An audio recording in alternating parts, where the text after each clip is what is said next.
welcome. It's been an intense week for many. I know that we're still in Mercury retrograde, and yesterday we celebrated Imbolc, which is the markings of the beginning of spring, which is just amazing. And I really feel something new has started. And not only that, we had a new moon yesterday, and I also feel like that was a huge start to something of 2022. And I'm very, very delighted to announce that I'm meeting Kubi, who is a very dear friend of mine, and she also is very talented, even though she doesn't shout about it. So yeah, welcoming Kubi. I'm gonna allow her in the screen now. So we decided to do a little bit of a new thing. I'm going to put my arm on your thing now, sorry. It's all right. I feel like an artist already, leaning on all her art. So Kubi is someone who I met in Glastonbury actually, and I took a Reiki course with her. So I did Reiki 1 and 2, and that's how I met her. But she also came to one of my meditation circles, which was prior to doing the course with her, and we became really strong friends, didn't we? So quickly. We were like, it was one of those times where it was a really quiet week, so we just had like the whole 2 hours just chatting, and it was like really long lost friends almost. I think also I actually had like 3 bookings of like a few of the people that were supposed to come, and they didn't turn up.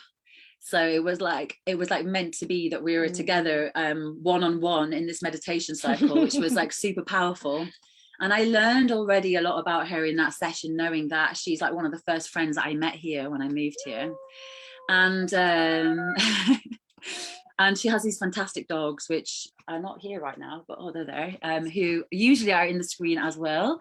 But Kubi has like so much to offer that I don't think she really knows the Healy Avalon group that much, but I was explaining to her before about how authentic we are, and about how we're all just really interested in all sorts of modalities of healing, and we all want to learn as much as possible. Even though we all have Healys and we love frequency, we're all learning all the time different things. And she's going to be doing an art therapy class on the membership that we're offering, but she also runs all her own classes as well. So if you like what she does, you can also connect with her. So I just want to start, I'm going to like interview Kubi and give you a little bit of information, and also just see, can you first of all give us a little bit of information about what you do? What's your history? Where have you come from? So like where my education was and things like that? Or? Yeah, so how did you start? When did you start getting into this kind of work? What was the beginning? Wow, it's really hard to say, isn't it, when a person begins with these things? Because I think it really was, when I was a child, really, you sort of talking to elementals in the garden and making little potions out of flowers, and then as you get older, you read about all the esoteric books. And I always had a real calling to work with spirit. I always felt it was like with me, and I just refused to kind of grow up, really. I didn't harden as an adult. I kept that kind of youthful curiosity, I suppose. So that has been with me the whole way, which is quite cool. But my education, I went traveling. I did my Reiki training when I was on a couple of years away, and it was really beautiful training in Australia.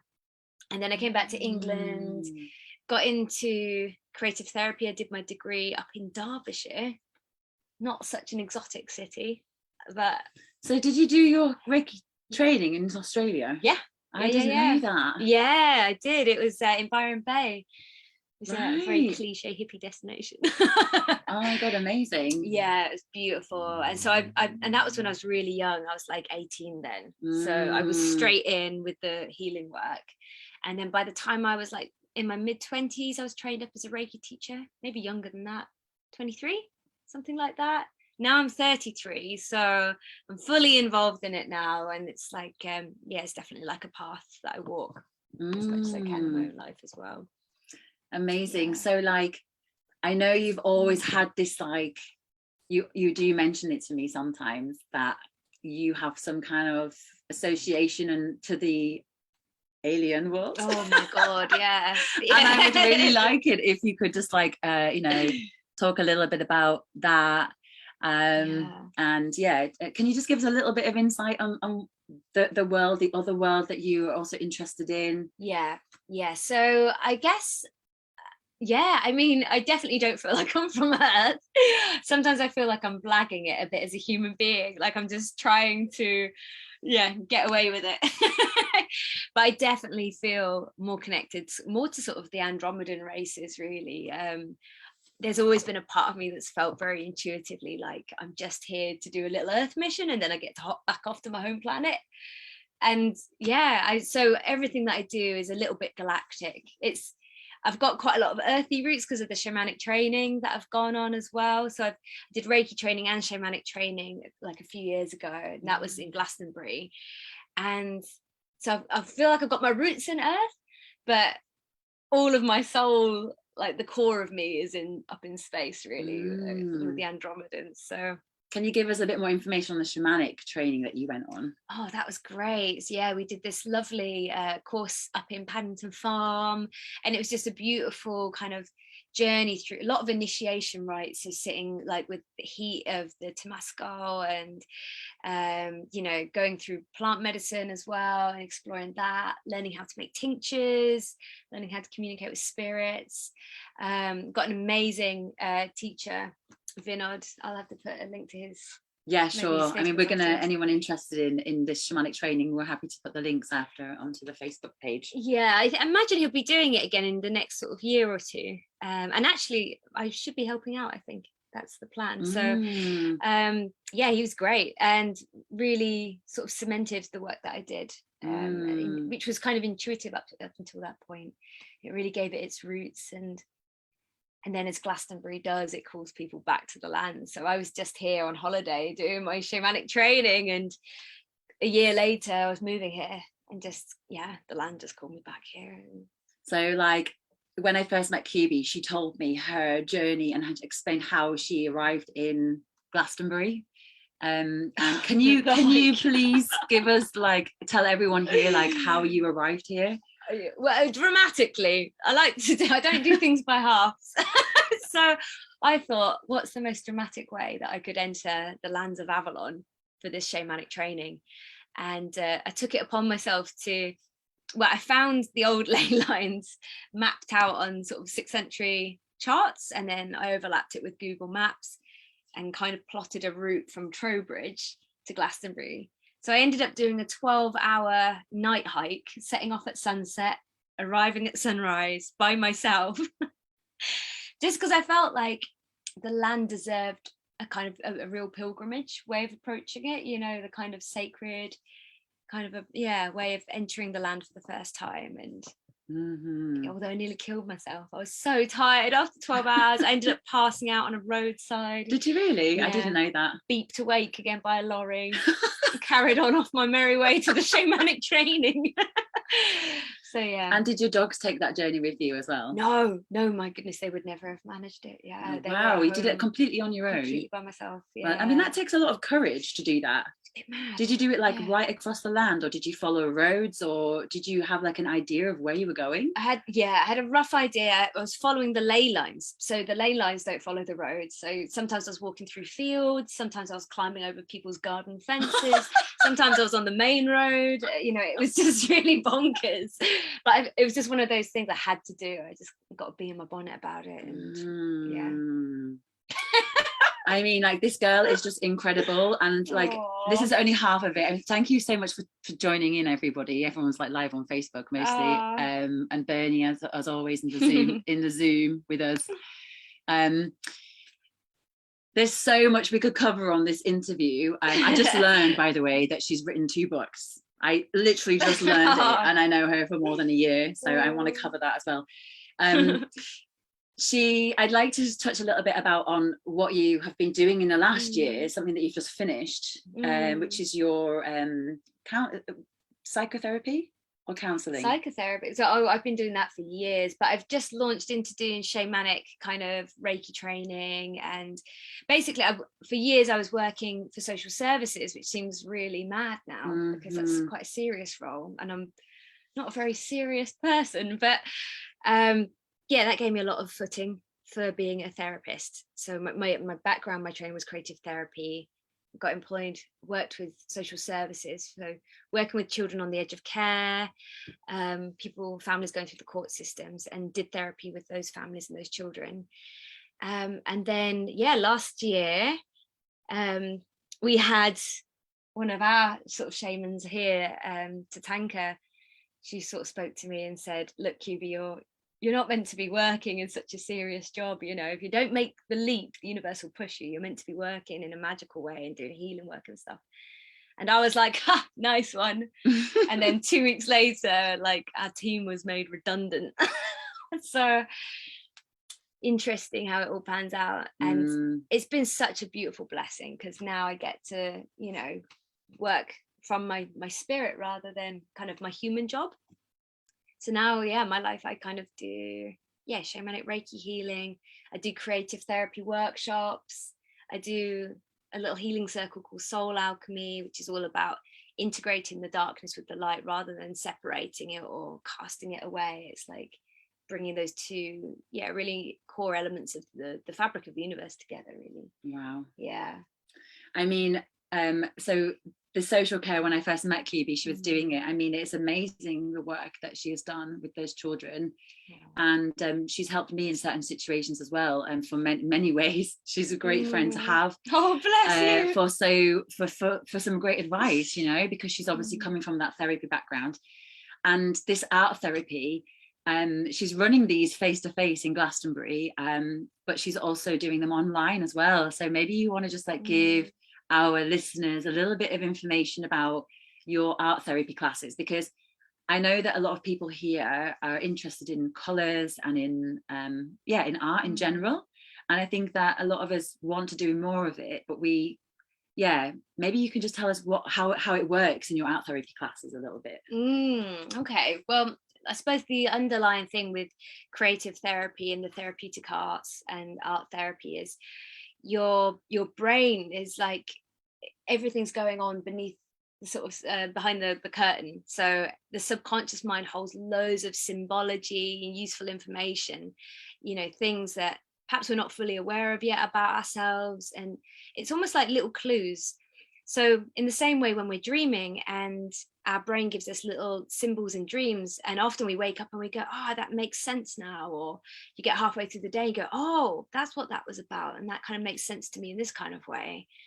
Art therapy is similar, because you're exploring, you're sort of opening up the subconscious mind. So I do that through a certain way. I'll kind of lead people into meditation, and we'll kind of go deeper and deeper into the mind first, tap into the mind for its symbols, its colors, and we'll bounce a theme around. So normally we start with a word, like we did what do we do? Transition this week, because we're halfway between the dark and the light. So for Imbolc, we thought we'd do something about transitioning between those two states of being. And so we went deep into a meditation that I guided us through. And what we do is we ask the mind to give us a symbol. So something that would give us healing in relation to that theme. And then once we've got that symbol, we create artwork. So everybody individually creates a piece of artwork around it. And that's lovely anyway, because there's nothing nicer than just sort of hanging out together and creating art, and you're in your flow state. As just even as a little community, it's quite beautiful and healing in of itself. And then what happens afterwards is we all show each other what we've made, and sometimes you can see the symbology in it. You can see what's come out of the subconscious mind and the kind of clues we have, the hidden wisdom from ourselves to ourselves.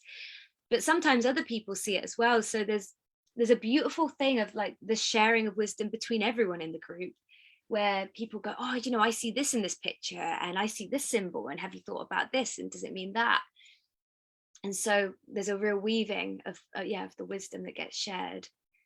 And by the end of it, I think people come away with like the doors unlocked. You know, they have access to deeper parts of their mind and new reflections about who they are at that point in time in relation to that theme. And you know what's really weird is often everyone has a connecting thing. There's always something that connects, like everyone ends up drawing something similar, or people all have that experience somewhere in their life.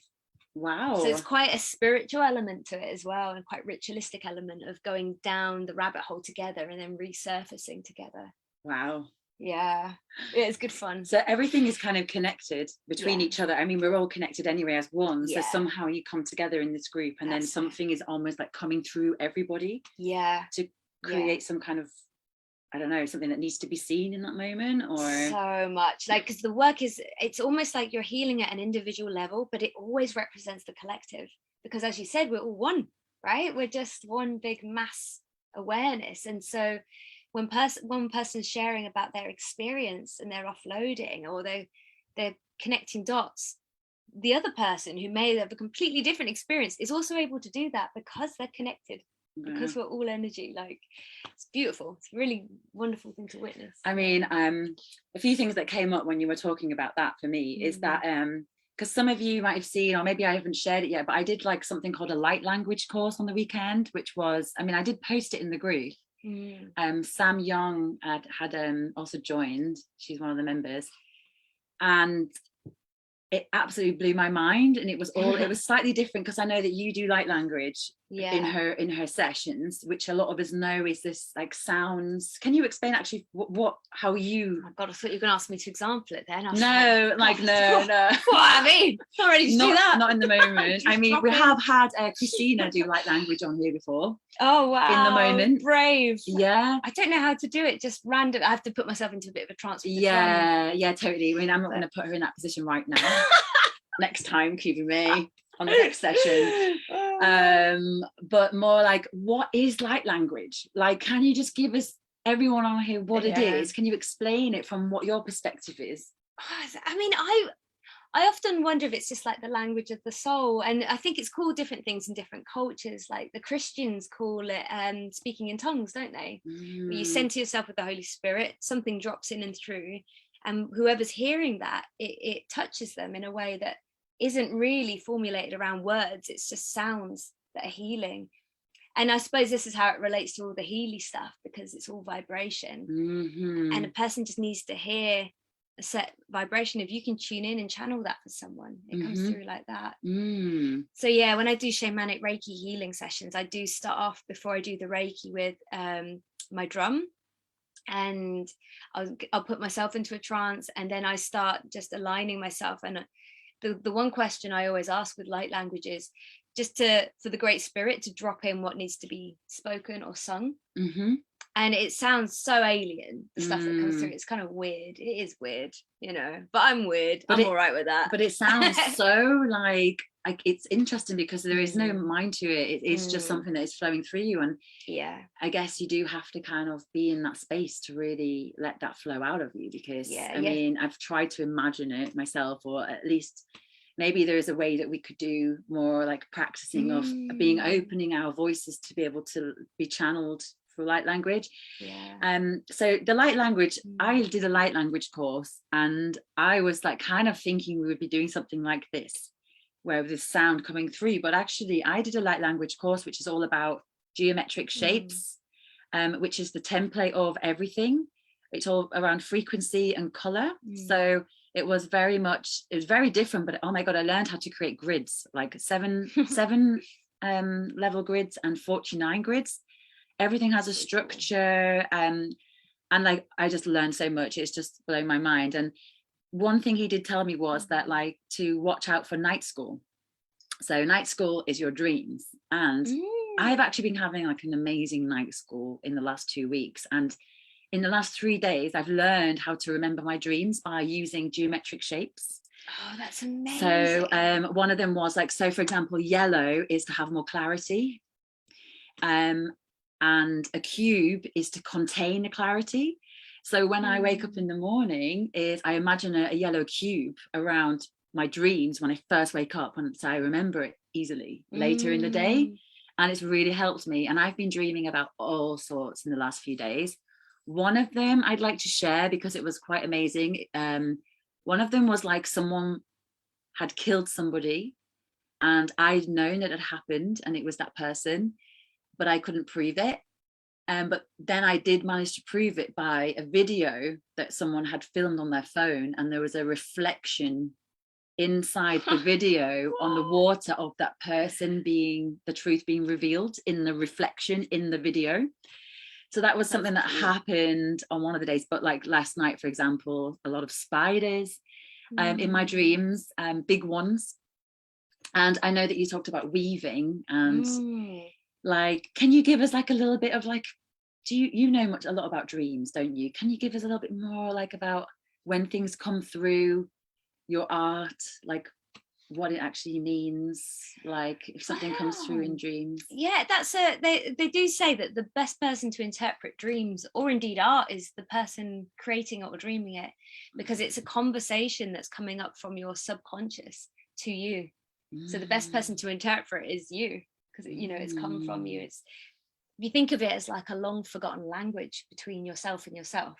Wow, that's the best way to think of it. But I do know with dreams, like the more you write them down, the more you form that relationship back with your subconscious mind. It's like you create a bridge, because you're consciously choosing to acknowledge that something's come through every day you write it. Totally. And then when you do that, it gives you more clues and more bits of information. So that would be my main advice with dreams and art, is just to keep doing more of it. So write down more dreams that you're having. And with art, if you can create a little art piece each day. That's a really good idea, actually. So actually creating art around your dreams that you've had, to remember them. Or even just to process your emotions and to connect it, like you were saying the colors represent a certain thing with your grid. What's it called, the light language? Yes, thing. exactly. Each color means something different. So to start thinking about feelings as colors. Actually, I could share that. There's a little thing, a little activity. Oh right, like now? Okay. Who wants to do some art therapy?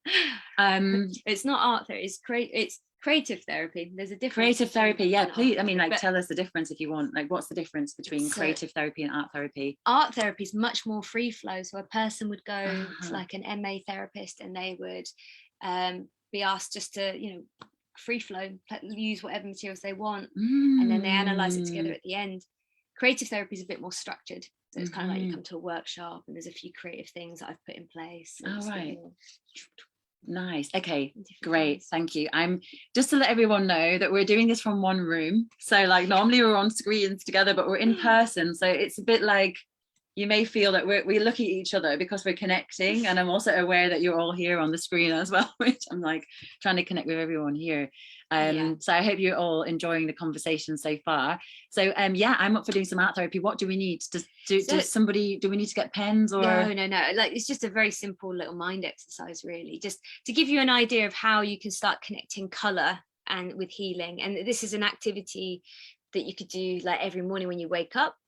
As a little emotional check-in with yourself.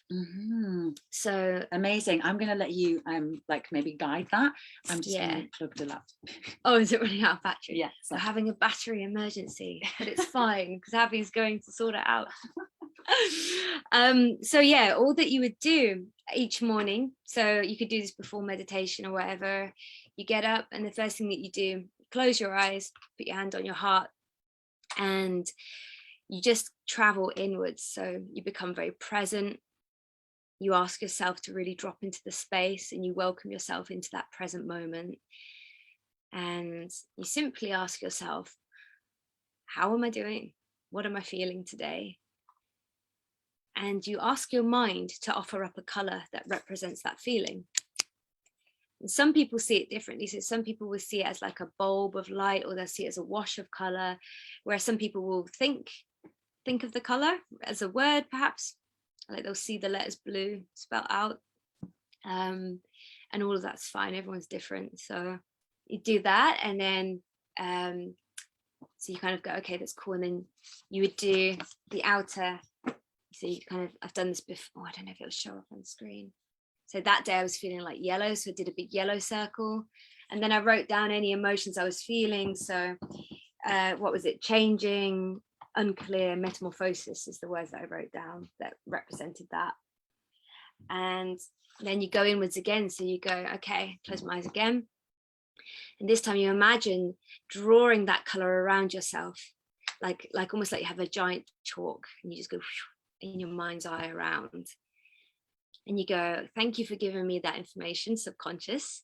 I'm going to go a little bit deeper now, and I'm going to ask the mind to show me any other hidden colors, any emotions that are a little bit out of reach, further away, a little bit fainter to feel. And the subconscious mind should offer up another color.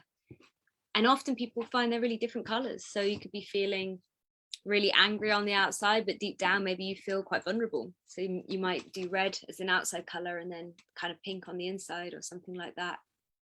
And yeah, it's just a way of really coming into presence, you know, dropping in with yourself. I think a lot of mental health problems come from self-abandonment. You know what I mean? From not being with yourself, not being present to the moment. So if you can do that every day, that's like you reform a relationship with yourself and with your subconscious mind. And truly, I think it's probably one of the most healing and simple activities that you can do every day.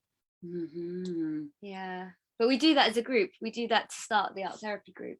So it's like The almost like creative going therapy into group. like meditation and then like going through the colors. Yeah.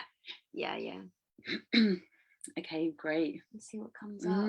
Yeah. So that's like something that we would do, that Kubi would do on the art therapy class that she's going to run for the Healy Avalon membership. Yeah.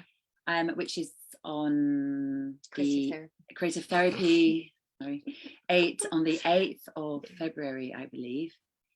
It's on the calendar. I've just posted it in the group so you can check when that is. And I really recommend, if you can make it, to join, because you just learn like so much about yourself as well. I'm just having a look to see who's joining. It's great that we've got so many people joining, which is great. The usual Angie and Susan and hey Will. Cool that you could join in. That's awesome. So yeah, and I wanted to maybe even delve into a little bit about, let's see. So I want to show you, well, I want her to show you what she's been creating in the last months, which are in front of you. Maybe you could give us a little bit of background about what you've been creating, because she's also a wand maker. And I would love for you to really see what she's also been creating. So can you give us a bit of background? What inspired you? Oh, what did inspire me? This is years ago now. I think I just started mucking about with clay. And for me, that's really cathartic and meditative, just to muck around with clay. But then I started to work more with like natural kind of things. So like I make wands from the fallen trees of Avalon, from the apple orchards. And yeah, I do that. And I really love the combination of like clay and nature together. I guess that's that combination I have of being kind of earthy, but also a bit like space monkey as well. So, and this is another thing. This is a new thing I've been mucking around with, is the idea of these like Atlantean, I don't know, the daggers. What even are they? Well, it looks like a dagger, but I mean, it could be, it's like not a sword because it's not big enough. But yeah, it's some sort of. It's amazing. Maybe I'll let you guys decide what that is. But yeah, I just really enjoy the therapeutic amazing vibe of just sculpting lots of details. And then this is another one from antlers that have just fallen. Apparently they just fall off. I didn't work with antlers for years because I was worried it wasn't ethical, and then I learned that they just drop them, they don't cut them off. So you can really see the amazing art that she creates. It's so stunning, isn't it? Thank you, it's really sweet of you. So I will post this shop that she has later, and you can check out her website as well. It probably directs you to these. Yeah, I'm going to do a shop update with these kinds of things on there in about a month, but there's already loads of stuff on there, just not the kind of earthier ones. But a workshop that I've just launched is doing wand initiation ceremony days, which I'm really excited about, because I love ritual and I love creating sacred spaces and showing people the land as well. So it's going to be a beautiful full day where whoever wants to come along comes along, and the whole point of the day is that you end up like making one of these wands for yourself, to mark like a moment in your life. So it can be to mark an engagement or a new chapter, or even stepping into like divine femininity or divine masculinity, or whatever you kind of want to mark. It can be really nice for friendship groups to mark a kind of a commitment to one another.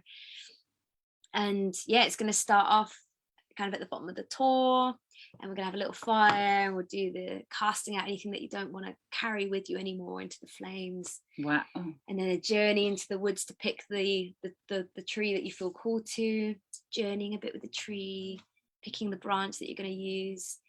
And then yeah, we'll charge it up with the energies of the tour. So we're going to go up to the tour, charge it up there, do some ceremonies, and come back to my space, my little humble abode, and create the wands and do a few more cool things, like a little cacao ceremony and some chakra healing. So that's all like face to face for anyone that's like if anyone's ever in the Glastonbury area. I know a lot of people here are in Australia and America. We have a lot to come. Few worldwide people who love Glastonbury and know about it. Bernie's not so far away. I know she's an island. You know, we've got people, if you're ever in Glastonbury, you should always just try to connect with Kubi and see if she's offering something, because it's definitely worth checking it out face to face. However, she does do some online sessions as well, don't you? So which is really cool. Yeah, I'm happy to do like one-to-one spiritual mentoring or one-to-one creative therapy sessions. I can do all that stuff. Yeah, I'm super excited to be doing the online creative therapy group with Healy. That's really exciting. Exactly. Yeah. So I mean, like, I'm excited to have more advanced practitioners on the Healy Avalon membership. I mean, some of you will see that I've posted it today. It's been such a challenging week to get this out, because I wanted to have it launched yesterday to celebrate Imbolc and also the new beginnings. And I know a lot of you kind of have been following this group for a while, and it's the passion of mine, as a lot of you know, but I also would like to create something bigger. And also, as much as it is to kind of guide people with Healys and frequency healing, so that we can really use the tool in a better way, I also want it to be for anyone that maybe doesn't have a Healy, that can also access healing sessions. So even though I've launched the membership, it is a commitment every month, but you get so much for it. And it's like you get a weekly like learn about Healy session, which is recorded and you can watch it later. And then you also get access to a bunch of advanced practitioners like Kubi, like Guy Shaha, like Sam Young. We've also got I'm going to get some yoga classes in there. There'll be a lot more, and this is going to be kind of a place where you can come and, you know, learn other healing modalities. Just come for healing, sound healings. There's going to be lots of different opportunities in that sense too, and also some coaching sessions and whatever else that you wish to have, and we can kind of accommodate that. And that's the idea behind it, is that we kind of grow together and create a community that arrive and get to know each other and really bond and become something that's special between us. So that's the idea behind it. Although you can just book for like 1 month and then cancel it if it's something that is not for you, which is also possible. And I am in the process of thinking of offering the sessions as a one-off payment, which is, for I know a lot of people can't commit to a monthly thing. So I know that a few people have asked me already, can we just come to one session? I'm like, okay, you know what? Maybe down the line, I will offer that opportunity as well. So Kubi is going to be on there doing her session, and then every month, and it's going to be super awesome. If you want to join it, you can find out that information of joining on the page on the Facebook group. I've been posting it today and yesterday, and there'll be other opportunities. Tomorrow we're doing our first session. I'm going to show and teach about all the different Healy programs. I'm going to put my perspective on it, and we'll go through the whole selection of programs, and anyone that joins can have like pretty much a one-to-one with me about each program and how it can help for different scenarios. And it's going to be really exciting. I also have been doing one-to-one sessions with a few people from the group, and I'm getting some really good feedback, and that's the reason why I decided to do this, to make it more open for everybody to join and, you know, create something for everyone. And like the idea, everyone in this group loves frequency healing, and I don't know if you wanted to kind of give your perspective on frequency healing in terms of Reiki, because I know that, yeah, I don't know what angle you want to come at it with, but maybe you can give everybody here some information from your perspective of how you see frequency healing in your world. Oh, probably very similar to where you guys are at. Yeah, just the idea that everything is obviously vibrating at a frequency, that we've come from that, and life is just things solidifying, aren't they? Really, frequencies changing until they become solid beings and objects, which is amazing. It constantly, whenever I think about that, I always get blown apart, like, whoa, we're living in a simulation, man. This is insane. Like, but it's exciting because once you realize that, and then you realize the true power of the mind and that it can affect anything. And that's kind of like how prayer works, how Reiki works, how positive thinking works, and how the Healy works. Is you just tune in, plug in Healy's case, I guess, and change your frequency.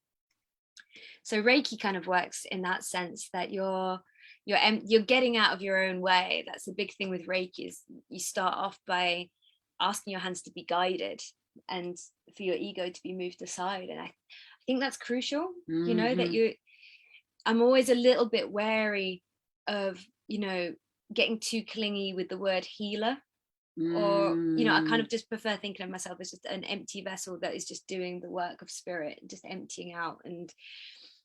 And so, yeah, Reiki works like that. It comes down through the hands, but there's so many studies that suggest we don't even need the hands, that it's just, from positive thinking, from one the person power to another. The power of thought is so huge, which is why a lot of us that have like a lot of negative thoughts, it can also be detrimental in so many ways, thoughts and the mind, which is why we practice this kind of positive thinking. I know tapping is really good for that, and we did one tapping session here before as well, and it's been quite interesting in terms of when so it's been quite interesting to know that that we can kind of create that for ourselves. We create our own reality, we create this, our own magic, and it's a whole process of self-reflection. I mean, before this call, myself and Kubi were speaking for an hour and a half just about relationships and life, and about just how we can reflect on ourselves and go into our maybe like things that we avoid, and how we kind of go around ourselves. And I mean, I'm quite open about myself to people, and about how I tend to always be busy, and it's something that I'm realizing that I create for myself. Like, I just create busyness, and maybe that is a form of avoidance, and I think that is also something that's very interesting. And Kubi's a great person to talk to, because she can really just kind of like help yourself reflect on those moments. Oh, bless you. It's great though, because I think a lot of people here, that we're all looking for like some kind of answer, or we're all searching for that. We're all here for a reason. I'm just like looking in the chat where everyone's saying I love your wands, by the way. I love wands. Mary, everyone's loving the wands. That's really great. Sweet. When will this be? The art session are you talking about? Sorry, I don't know which one you're talking about. Please let me know, Lynn, which one you're talking about. So yeah, and what else do I want to talk about? There's so much. Can you give us a bit more information about the book that I just found out that you wrote today? This girl she's literally got like, those types of people that are so modest that would never tell you certain things. That she's one of those people, okay? And she's like, oh, my book. And I was like, what book? And I just want to get it, actually. Oh, bless you. Sorry, I have ruthless promotion. No, it's really not though, because please tell me where the book, where does the profits go? They don't even go in your front pocket. No, they go to the Samaritans. This is just something I wrote it originally for myself. It's The Path Through the Woods, and it's just a workbook to heal your mental health. So it's the understanding that it takes 3 months to rewrite the brain pathways to kind of formulate a sort of a habitual way of being, and getting rid of old bad habits.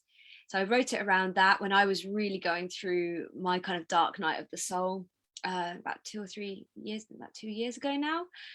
And yeah, I got to a point where I was like, okay, I need to turn all my therapeutic powers towards myself right now, and I need to go in and do some deeper levels of shadow work. And it was a really hard time. And I suppose I had an advantage being a therapist because I had the kind of the roadmap to get back out of the hole. So yeah, I just put it into a workbook for myself, just because I'm just a bit linear like that. I'm just a bit like I need to create a plan and then I just follow it. So yeah, and then I thought, well, this is probably really useful for other people that are also going through shadow work. And actually, I think it's important that we all kind of do go through our shadow work, that we all look at ourselves deeply at this point in history and kind of think what are the ancestral things that were passed down to us that we could do with healing, and take radical responsibility for those things and make the world a better place, starting with the individual. So awesome. I mean, like, I don't know if you can see, because it looks backwards on our screen. I do think that it is the right way around when you see it, isn't it? Oh, okay. Yeah, it is the right way around. Great. That's it's useful. all an illusion. It's happened before. So this is it. And like literally, I'm just going to open it just to show you, like, she's created like this whole journey inside of like these, I don't know if you can fully see it, but higher self meditation. So she offering a meditation in there, reparenting and self-care, grounding self-care ideas for emotions such as anxiety, exhaustion, hyperactivity, worry, heightened emotions, and shock. I mean, it's just giving you like lots of advice on what to do.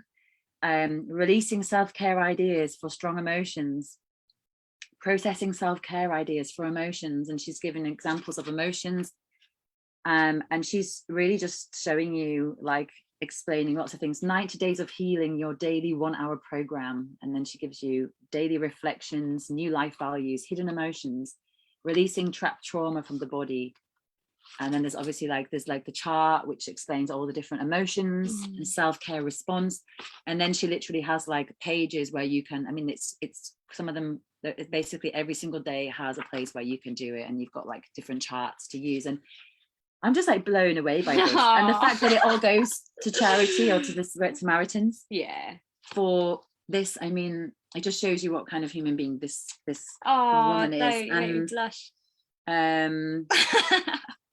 You know, like this is what Healy Avalon is all about. Yeah. Actually. And like we're all about just like creating a better world, and that's why we're all coming together and like making this, creating what we can. I love that you've done this. I feel like it's going to grow into such an exciting community. And yeah, it already is. That's what it's all about. You know, approaching the age of Aquarius, it's all going to be about how to connect with people and create communities through technology. Yeah. It's like hijacking technology for the greater good, actually, which is cool. Completely. It's really cool. That's very Aquarian anyway. We've got to use the technology to kind of go to our destination, which is about connecting. You know, we shouldn't ever forget to connect to the earth.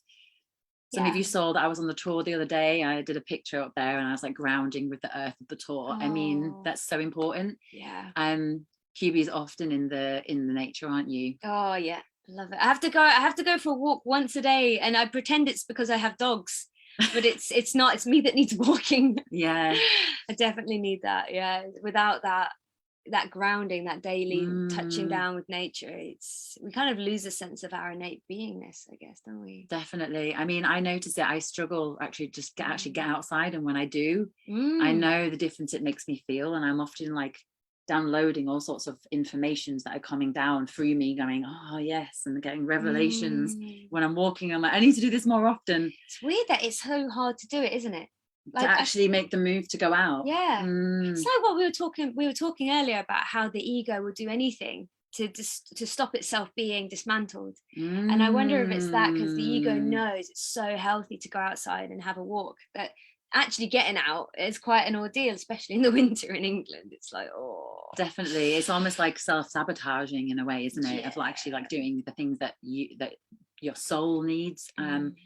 And not what your mind needs. So like, I mean, it's always an ongoing process to constantly kind of do the things that make us uncomfortable initially, until you're kind of realizing that it makes you feel good. It's the same thing with eating healthy food, you know. A lot of us, we get addicted to these, you Quavers. know, different quavers. Who said that? Who's addicted to quavers? Not me.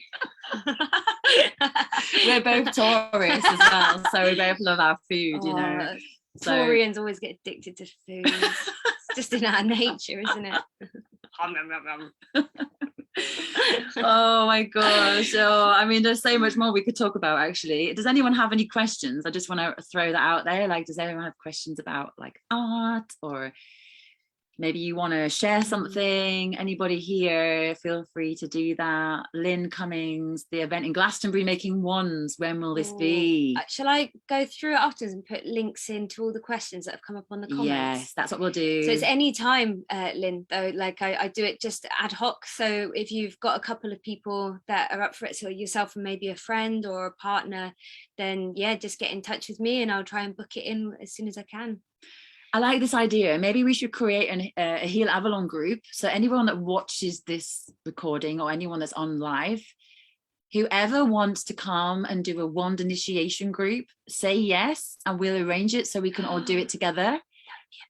We create a special, we all can create a wand for, you know, as part of, I don't know, being part of this group, or for whatever reason. We can have our own individual reasons, but it would be quite nice that we all, maybe some of us meet face to face, the ones that can, you know. It's a lovely idea. And then maybe we could also do one which is online for those that don't have the opportunities to be here. That could also be kind of fun. I don't know how that would work, but it'd be a bit more challenging.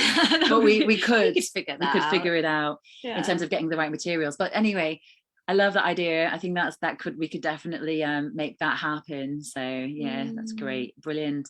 Awesome. And I just wanted to also just touch on like something that just came to me, but before we go, is you do a lot of work with clearing the land, don't you? And I had this conversation with someone the other day that she does also a lot of clearing of the land. And I don't know why that's just come into my awareness, but it must be something that needs to be shared. So can you give us information a little bit about just some experiences you've had of clearing the land and what that means? Yeah, it's quite a recent thing, although maybe it's something I've intuitively been doing for a while. But sometimes I'll go out and I'll create a little land ritual. So in the same way that kind of Reiki is like a prayer over a body, if you like, you're setting an intention to heal, and that intention goes into the body and through the hands and all of that. I think you can go out into the land and do the same. So sometimes, you know, I'll go out and I'll create like a little nature mandala, put a candle there, and I'll set my intentions into the land. A lot of women in Glastonbury sort of give their blood back to the land, the very sort of old ancient art of, you know, tapping into that sort of sacred way of being as a woman as well. And sometimes I'll just do things like I'll go and bang my drum in a cave if there feels like some dodgy energy in there, just to try and clear it and sing some light codes in. What else do I do? I suppose that's it really. I just sort of hold. Oh, another thing I've started doing, which is quite a new experiment really, I've been trying to do creative therapy with the land. So I've been going out, I don't think I've got a picture of it, maybe I have it in here somewhere. I've been going out into the land and trying to meditate with the land and seeing what comes through as an image, as like an abstract image. Or so this was one, there was a cave. I was staying in a community over the summer in Wales, and it just intuitively felt like the land needed clearing energetically of some old paradigm stuff.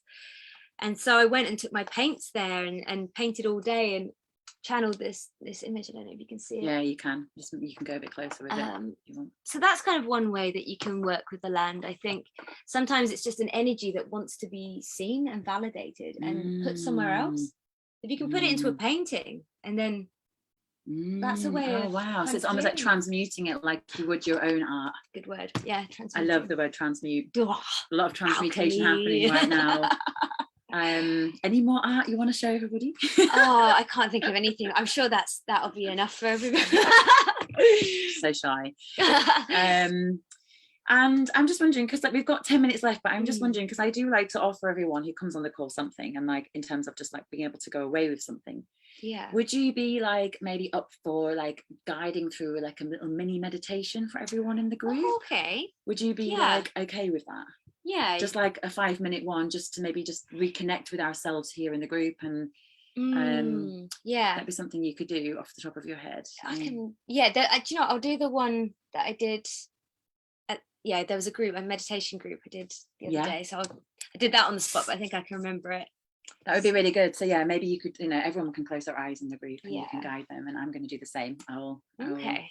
Ooh, all right. So everyone close your eyes, get nice and comfy, and close my eyes as well. And just take some nice deep breaths in. And just really let yourself drop into the space. And I'm going to get you to imagine in your mind's eye that you're walking alongside a river. And you're barefoot, so you can feel all the leaves crunching and the twigs snapping underneath. And you can hear the birds singing, and you can hear the trees rustling. And you can feel the wind brushing past your face. And you can smell all the moss and the bark and all those lovely nature smells. And as you come up to the riverbank, you decide that you want to take a leap into the unknown, that you want to trust life and where it will take you, wherever that may be. And so you ask the river to guide you. And just as you ask, you'll receive. So a little rowing boat appears as if by magic, and you step into it. And at first it feels a bit rocky and a bit unsafe, and you think, oh my goodness, what am I doing on a rowing boat going down a stream? I don't even know where I'm going. But you relax into it and you enjoy the journey as the water gushes past, and you gently float down the stream, passing willow trees that line either side of the riverbanks. And you enjoy watching the fish jump out of the water, and maybe little otters playing up ahead. And as you turn around each corner, you don't know what's going to be around the bend. And there's always a little moment of fear as you approach each bend. And then as you go around it, there's excitement. And then every single time, once you're around the bend, you see something else a little bit more delightful. And you soon learn with every single bend in the river that it's okay, that the fear is healthy and normal, that it leads to excitement, and then it leads to a nice surprise as the path unfolds. And finally, you come to the end of the river, and there's a little island up ahead. And on this island, there's a little glade protected by trees. And the boat naturally sails to a stop. And you place your feet back on the land, and you walk towards the trees, enjoying the feeling of solid ground again, and through into the glade. And you see something there, something that you're destined to head towards in life, represented as a symbol or as an object. And I'd like you to take real attention of what is it that's in front of you? What do you think it means? What do you think it represents or symbolizes?